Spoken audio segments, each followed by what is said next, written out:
বাড়ির দিকে রান্না বসিয়ে দিয়ে এই যে দোকানে এসছি। দোকানে সকালবেলার থেকেই দোকানে আছি।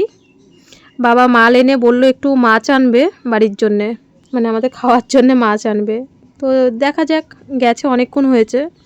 তো আমি টুকটুক করে বাড়ির দিকে রান্নাবান্নাও করছি। আবার সকালবেলা মানুকে ডিম সিদ্ধ দিয়েছি, চাটা খাওয়া কমপ্লিট, ভাত বসিয়ে দিয়ে এসছি, ডাল সিদ্ধ হয়ে গেছে। আর দেখা যাক কি রান্না করি আজকে সকালবেলা। সুপ্রভাত আমার প্রিয় পরিবার, তোমরা সকলে কেমন আছো? আশা করি সকলে ভালো আছো, আমিও মোটামুটি আছি। রিমি রূপা চ্যানেলে সকলকে জানাই স্বাগত, অনেক অনেক ভালোবাসা। মানু আজকে 3-4 দিন ধরে বলছে, 3-4 দিনও বেশি, ও মা একটু কুমড়ো পাতা বাটা করো না, মা একটু কুমড়ো পাতা বাটা করো না। তো আমি বললাম ঠিক আছে। তো কতদিন তো এই কুমড়োর ডোগা খেলাম, তোমরা তো দেখেছো, কুমড়োর ফুলের বড়াও খেয়েছি। তো এখন আর কুমড়োর ফুল না ফোটে না, আর কুমড়ো তো হয়ইনি, দেখেছো একটা গাছেতে। যাই হোক, সার ছাড়া, সার ওষুধ ছাড়া বাড়ির একটা জিনিস খেতেই অন্যরকম লাগে। তো আমি কটা পরিষ্কার সুন্দর সুন্দর পাতা দেখে আমি মানে বেছে নিচ্ছি আর কি। তো একটু কালো জিরে আর লঙ্কা দিয়ে বাটবো। কণাদি আমাকে বলেছিল যারা পেঁয়াজ রসুন খায় পেঁয়াজ রসুনও দিতে পারিস, আর পেঁয়াজ রসুন না দিয়েও করা যায়। তো আমি পেঁয়াজ রসুন দেবো না, শুধু কালো জিরে আর কাঁচা লঙ্কা দিয়ে একটু টেলে তারপরে বাটা করব। তো এইদিকে দেখো রান্নাও কমপ্লিট হয়ে গেল। ডাল তো করতেই হয়। মানুকে বললাম বাবা একটু মানে ঝাল ঝাল করে বাটা করেছি, বাটাটা দিয়ে হাই আমি কয়েকগাল ভাত খাইয়ে দিই। আর বাবাকে ডালও দেবো, ডাল ছাড়া তো খেতে পারে না 3 বেলায়। আর বাটা, এই হচ্ছে আজকে সকালের রান্না। আর দুপুরে কি করি, মাছ না ভালো পাইনি আজকে আর কি। শুভ সকাল সবাইকে, সবাই কেমন আছো? আশা করি সকলে ভালো আছো, আমিও মোটামুটি আছি। তো সকালবেলা খাওয়া দাওয়ার ঝামেলা মিটে গেছে। মানু তো কাশি তো আছেই, ওই এক গাল ভাত খেলো, সকালে অর্ধেকটা ডিম সিদ্ধ খেয়েছে, বলছে মা ভাল লাগছে না, অর্ধেকটা ডিম সিদ্ধ জোর করে খাইয়েছি। আর মেরি বিস্কুট খেয়েছে, এখন এক হাতা মানে 4-5টা ভাত খেয়েছে, 4-5টাই বলতে হয়। ওই একটু বাটাটা দিয়ে ঝাল ঝাল করে বেটেছি। তো কেউ যদি ভাবো ওই মিষ্টি কুমড়ো পাতায় পেঁয়াজ রসুন দেবো, আমি পেঁয়াজ রসুন দিইনি, কালো জিরে আর হচ্ছে কাঁচা লঙ্কা বাটাতে দিয়েছি, আর কিছু দিইনি। প্রথমে একটু টেলে নিয়ে তারপরে বেটে তারপরে আবার একটু তেলের উপরে দিয়েছি। আর কালকে সারা রাত মানু ঘুমাতে দেয়নি, এত কাশি সারা রাত। আমি রাত্রিবেলা 12:30 1টার সময় উঠে উঠে জল মানে ওই যে আদা গোলমরিচ যে জল ফুটিয়েছিলাম, ওটা তো ঠান্ডা হয়ে যায়, যদি এটার মধ্যে রাখতাম ফ্লাক্সটার মধ্যে, মানে যেটা একটা জল গরমের ফ্লাক্স আছে, তো ওটাতে ওই কেতলিটার মধ্যে রাখলে তাও গরম থাকতো। তো আমি আবার উঠে আবার গ্যাসে একটু একটু করে গরম করে দিয়েছি, ওটা খেয়েছে। আদা রেখেছে, মাঝে মধ্যে আদা গলায় রাখলে যদি গিলে ফেলে, আবার যখনই কাশছে, সারা রাতই মোটামুটি কেসেছে। আর আমি উঠে উঠে ওকে একবার জল গরম করে দিয়েছি। তারপরে ঘুম আসছে না, উঠে গেলে একবার 1টার সময় উঠে গেলে আর কি ঘুম, মানুষ চোখে ঘুমে ঝোল, মানে তাকাতে পারছে না, 1টা বাজে তখন। আর বিকালবেলাও ঘুমায় না, বসতে পারছে না, তবু কেসেই যাচ্ছে। এবার আমার তখন ঘুম ভেঙে গেলে আর ঘুমায় না। আবার রাত 1টার সময়, কালকে মানুকে দুধ দিইনি, ফ্রিজে দুধ ছিল, তো সেই দুধ বের করে আবার রাত্রিবেলা 1:30টার সময় চা করে খেয়েছি। খেয়ে ফোন দেখছি। আরে কি করবো, রান্নাঘরে ঘুম আসছে না, 1:30টার সময় ঘুম ভেঙে গেছে। তারপরে আবার চা গরম করে আবার চা খেয়েছি। এখন এই সকালবেলা রান্না হলো, আজকে ভালো মাছ পাইনি, কলোনি গেছিলো, তো মাংস নিয়ে এসছে অল্প একটু, ওই মাংস করব এখন। ওই ডাল আর বাটা দিয়ে সকালবেলা খেলো, এখন একটু মাংস করব মানুষ জন্যে। আর ওই জলটা আবার ফুটাবো, আদা টাদা গোলমরিচ টোলমরিচ দিয়ে আবার জলটা ফোটাবো। তো ভিডিওটা কন্টিনিউ দেখতে থাকো। এখন সব কাজ শুরু করি। মানুষ সকাল থেকে পড়ছিল, এই এখন ভাত খেয়ে বলছে মা দাও আমি পেঁয়াজ রসুনগুলো এখানে বসে বসে ছুলি। কেসে যাচ্ছে, কালকের থেকে কম না বাবা, কালকের থেকে একটু কম। আদা জলটা বেশি করে, আদা আর গোলমরিচ বেশি করে দিয়ে একদম ঝাঁকঝাক খেতে ভালো লাগছিল না। আমি এক্ষুনি আবার করবো। এবার এই এখন বেশি করে আবার ফুটাবো, অনেকক্ষণ ধরে ফুটাবো। 1 কড়াই 1/2 কড়াই, মানে ওই স্টিলের কড়াইটা 1/2 কড়াই করে ফেললে কি ওটা গরম করে দিলে খেতে ভালো লাগে। এখন কাশি সিরাপটাকে খাইয়ে নিই।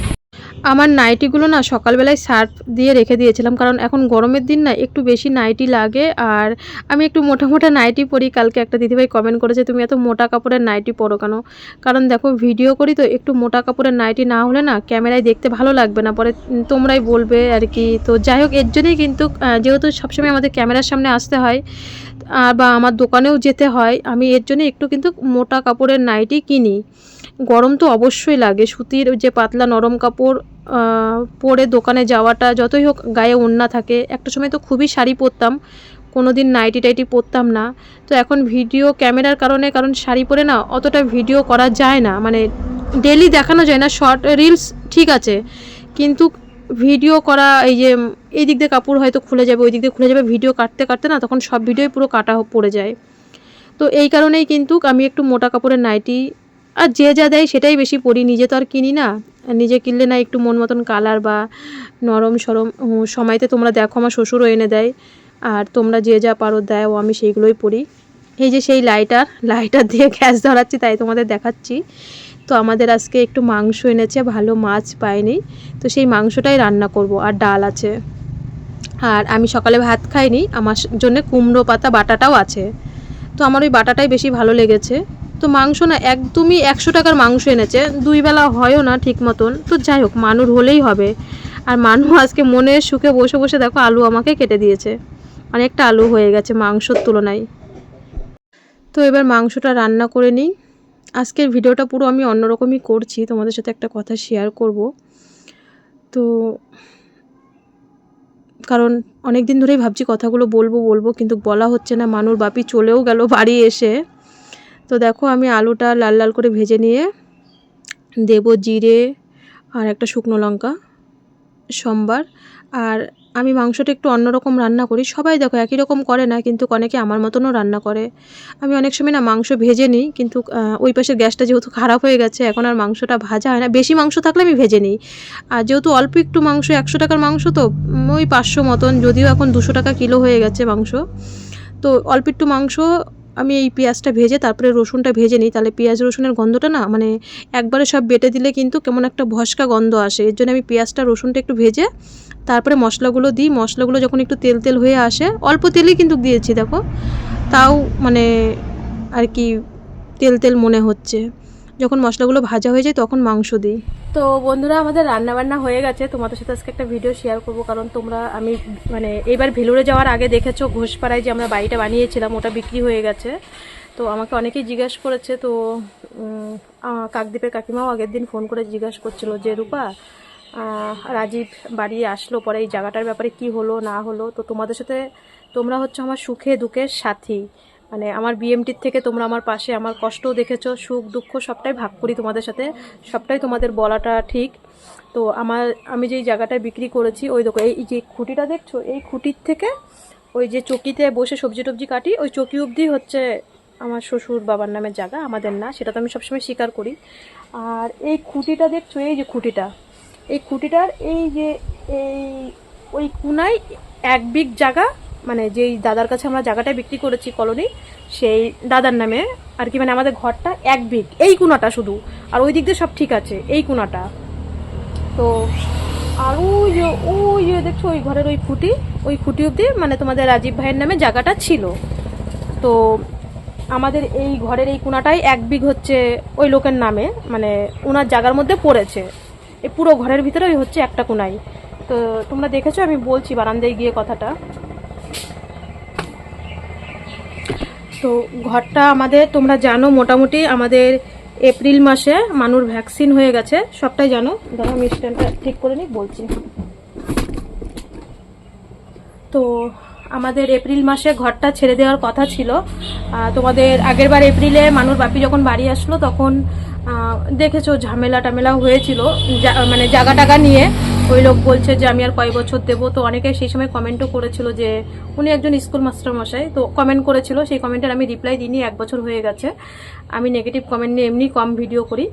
তো যে তোমরা, ওই লোক যে থাকতে দিয়েছে তোমাদের কপাল ভালো, কারণ ব্যাংকে যদি জায়গা বিক্রি করি ব্যাংকের মাধ্যমে, তাহলে কিন্তু জায়গায় থাকতে দেয় না, সেটা আমিও জানি। আর ওই লোকও কীভাবে আমাকে টাকা দিয়েছে, উনি কড়া ইন্টারেস্টে আমার থেকে টাকা নিয়ে এই জায়গাটা আমার হাতের থেকে ছিনিয়ে নিয়েছে, কড়া ইন্টারেস্টে। তো যাই হোক, ওইসব পুরোনো কথায় আর আমি আসবো না। তো মানুর বাপি বাড়ি এসছে এই বছর, কেন আমি বলছি, ওর বাপির আসার কোনো ইচ্ছা ছিলই না। 1 নাম্বার কথা হচ্ছে, এই বছর তোমরা দেখেছো এই যে হিয়ারিং, মানে ভোটের ব্যাপারে, কারণ আমার যখন মানে ওই এবার মানে ভোটটা হয়েছে 2026-এ, যে মানুর বাপি ভোটটা দিতে এসে, সেটা তো একটা কারণ আছেই। আর কারেন্ট এসেছিল, কারণ ছিল আমাদের এপ্রিলে ঘরটা ছাড়ার কথা ছিল। তো সেই এই দুটো কারণেই কিন্তু ও বাড়ি এসছে, নাহলে ওর বাড়ি আসার ইচ্ছা ছিল না। ও বলেছিল আমি 1.5-2 বছর পরেই বাড়িতে যাব। কারণ দেখেছো আমার ওই নাম নিয়ে ঝামেলা হলো, আমার বাবার সাথে আমার বয়সের মিল হচ্ছিল না বলে, কারণ আমি আমার দাদাদের থেকে অনেক ছোট, বয়সের মিল হচ্ছিল না বলে আমার কিন্তু হিয়ারিংয়ে নাম আসলো। তারপরে 2000 সালের আমার দাদুদের তো কাগজপত্র, কারণ আমার দাদুরা এই দেশেই বিয়ে করেছে। তা মানুর বাপি বলছে আমি 26-এ যদি ভোটটা না দিই, আমার মেয়ের যদি পরবর্তীতে কোনো সময় সমস্যা হয়, ভোটের জন্য তো এসছেই, যে 26-এর ভোটের লিস্ট পরে যদি দেখতে চাই, কারণ মানুষ তার ভাই বোন নেই।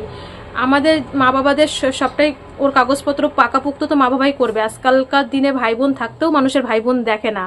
অনেকেই আমার কাছে বলে যে তোমার দাদা বৌদি এত ভালো, এত ভালোবাসে। আমার মতন তো সবার দাদা তো ভাইদের বা ভাইয়ের ছেলে মেয়েদের তো খোঁজ নেয় না, তো সব দাদা তো আর সমান না। তো মানুর বাপি বলে ওর তো আর কেউ নেই, আগে পিছে কেউ নেই, তো ওর কাগজপত্র যেন কোনো কিছু ভুল না হয়।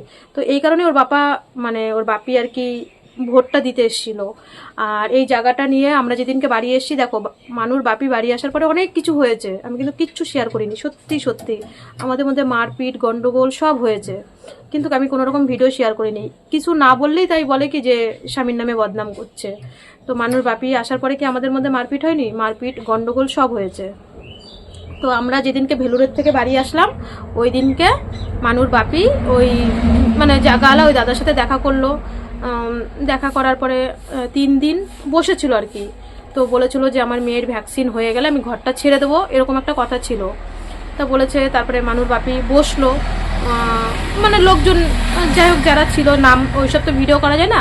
আর আমি হচ্ছি বাড়ির বউ, আমি সেই মিটিংয়ে যাইনি। আমার কাছে সব মানে ফোনে রেকর্ড আছে, প্রমাণ আমার হাতে আছে। তারপরে ওর বাপি বললো যে দাদা আমার দেখো মেয়ের, তোমরাও তো ভিডিওতে সবই দেখছো, আমার মেয়ের এরকম হরমোন থেরাপি করে গেছে, আমার মাথায় যে এরকম একটা বজ্রঘাত পড়বে আমি ভাবতেই পারিনি। 2 বছরে 4.5 লাখ 5 লাখ টাকা, প্লাস আমার হচ্ছে টাটাতে প্রত্যেক মাসে রক্ত বের করা। আমার অনেক কষ্ট হয়ে যাচ্ছে, মেয়ের পড়াশোনা সংসার চালিয়ে আমি পারছি না। তো আমি এই ঘরের ভিতরে কিচ্ছু নেই, এটা হচ্ছে পুরনো ঘর আমার বিয়ের, মানে মানুর বাপিরা ছোট থাকতে। যাই হোক আর বললাম না। তো আমার বিয়ের আগে এইটুকুই শুধু বললাম, ওই কনাদির বাড়িতে প্রণব বলে একজন থাকতো, ওরা এখান থেকে বিক্রি করে রানাঘাটের দিকে চলে গেছে। তো ওদের ঘরটা নিয়ে এসে এখানে বসানো, পুরনো ঘর। এই ঘরের ভিতরে কিচ্ছু নেই। ওর বাপি বলছে দাদা আমি ঘর সরাতে পারবোই না, তুমি যদি আমাকে মেরেও ফেলো আমার কিচ্ছু করার নেই, কারণ তোমার একটা মেয়ে আছে, আবার ওনার একটা ছেলে হয়েছে। তো তোমার তো 2টো সন্তান আছে, তুমি একটা সন্তানের মুখের দিক তাকিয়ে যদি ভাবো কেস খামারি করবা করো। আমি মাত্র 1 কোনায় 1 বিঘ আমার জায়গাটা, মানে আমার ঘরটা রয়েছে ওনার ঘরের, মানে ওনার জায়গার মধ্যে। তো পুরো আমরা জানি ভালো করেই ওই দাদা কিন্তু এখানে কোনোদিনই আসবে না কলোনির থেকে, কারণ ওনার ভালো ঘর দুয়ার, তারপরে ওনার জলেশ্বর মোড়ের ওইদিকেও জায়গা কিনা রয়েছে, উনি এখানে কোনোদিনই আসবে না, সেটা আমরা ভালো করেই জানি। তো যাই হোক, মানে একটা মিলচাল করে গেছে যে দাদা মানে তুমি আমাকে 1.5-2 বছর টাইম দিতে হবে, আমি এই ঘরটা সরাতে পারবো না। এই ঘরের কিচ্ছু বলতে কিছুই নেই, সব পাল্টাতে হবে। এই মুহূর্তে এই ঘরটা পাল্টাতে গেলে পুরো 50,000 টাকা লাগবে। 50,000 কেন, একটা তিরপল লাগানোর মতন আমার কাছে ক্ষমতা নেই, সত্যিই বলেছি। তো আমাকে 1.5-2 বছর টাইম দিতে হবে, কারণ আশেপাশে সবাই ভিডিওটা দেখবে, আমি টাইটেল থাম্বনেল দিলে দৌড়ে আসবে দেখতে। আর তুমি আমার বাড়িতে আপাতত, মানুর বাপি গেছে, হয়তো 1.5 বছর পরে আসবে, কারণ আমার স্টেট ব্যাংকের লোনটা অনেক টাকা, সেই মানুর বিএমটির সময় 5 লাখ টাকা নিয়েছি। তো ওর বাপি বলছে মানে অনেক সুদে আসলে আস্তে আস্তে হয়ে যাচ্ছে। তো ওর বাপি বলছে আমি 1.5-2 বছরের আগে বাড়ি আসবো না, ওই আমরা যাবো যখন তখনই দেখা হবে।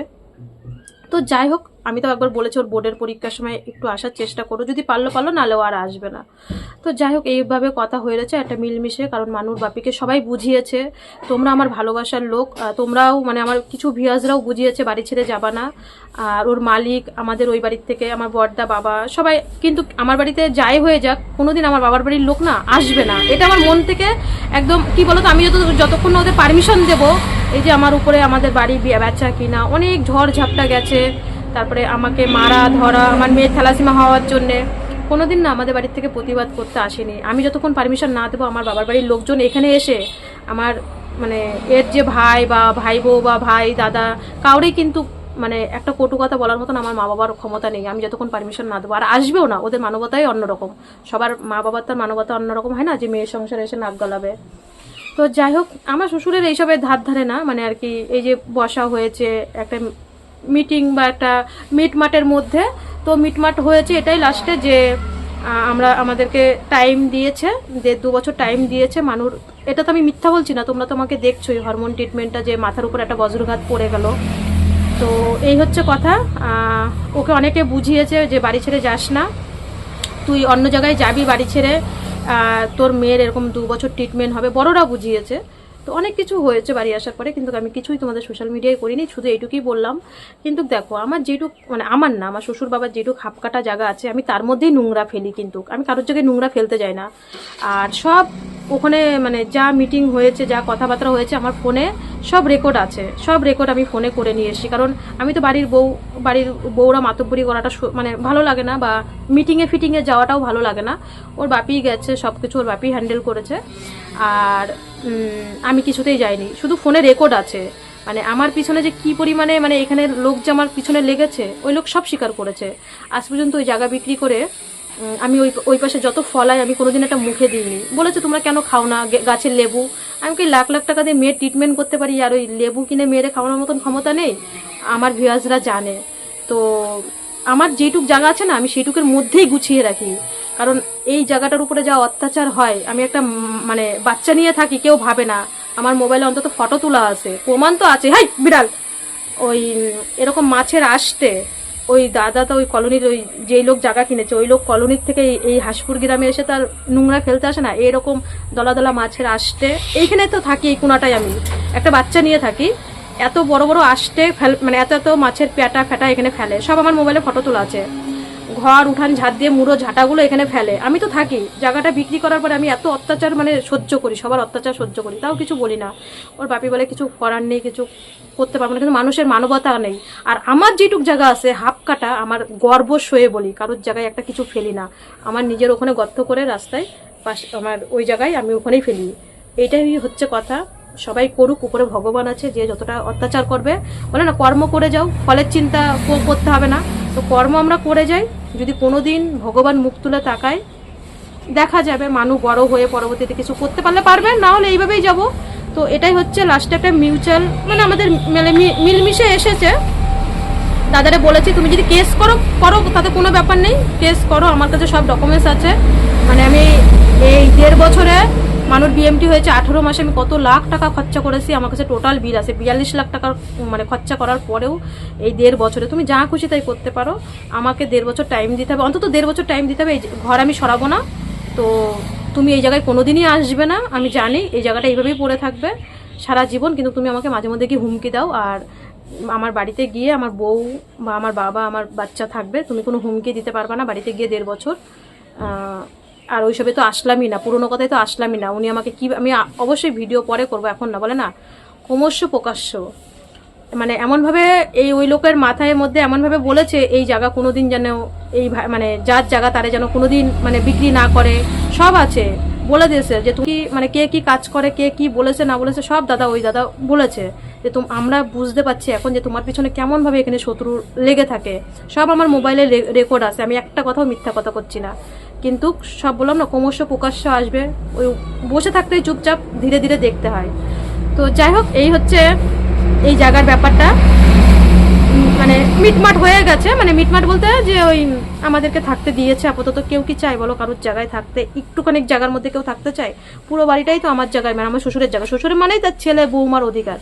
তো কেউ কি চায়? তো জানি এই ভিডিও দেখার পর আবার কে কি কোন খিস্তি খামারি দেবে, খিস্তি খামারি দেওয়ার জন্য রেডি থাকে সবাই আর কি। যাই হোক, যার যার মুখের ভাষা তার। তো আজকের ভিডিওটা আমি একটু অন্যরকমই করলাম, তোমরা বুঝতেই পারছো। এই মানে জায়গাটা নিয়ে তোমাদেরও অনেকের মনে প্রশ্ন ছিল, কারণ আমি একটা ভিডিও করেছিলাম এর আগে, আমি ভেলুরে যাওয়ার আগে। তো সত্যি এবার মানুষ বাপি ওরকমই ভেবেছিল যে বাড়ি থেকে চলেই যাবে। তো যাই হোক, সবাই আমাকে না করলো যে বাড়ির ছেলে বাড়িতেই থাকবি, আর বাড়ির বউ বাড়িতেই থাকবে, বাড়ি ছেড়ে কেন বারবার বাড়ির থেকে চলে যাবি, যা হবে এখানেই হবে। তো যাই হোক বন্ধুরা, মানে কি আর বলবো, পিছনে লাগছে লাগুক, সময় তাদের, এখন তারা পিছনে লাগুক, দেখা যাবে। কোনো দিন যদি আমি সঠিক বা ঠিক জায়গায় দাঁড়িয়ে থাকি, হলে হবে, না হলে না হবে, ব্যাস। কপালের উপরের থেকে তো আর কিছু বেশি কিছু হয় না। তো চলো বন্ধুরা, আজকে ভিডিওটা এখানে শেষ করছি। সকলে ভালো থেকো, সুস্থ থেকো। দেখা হচ্ছে ঠিক আগামীকাল বিকেল 5টায়। আর আমি এটা বলি না, দেখা হচ্ছে ঠিক আগামীকাল বিকেল 5টায়। তো আমার একটা সাবস্ক্রাইবার দিদি আমাকে ফোন করে লাস্টে ফোন ডাকার সময় এই কথাটা বলছে। আমার খুব ভালো লাগলো কথাটা শুনে, যে ঠিক দেখা হচ্ছে কাল বিকেল 5টায় রাইট টাইমে যখন বলেছে, আমি কি হাসি ওই দিদির সাথে।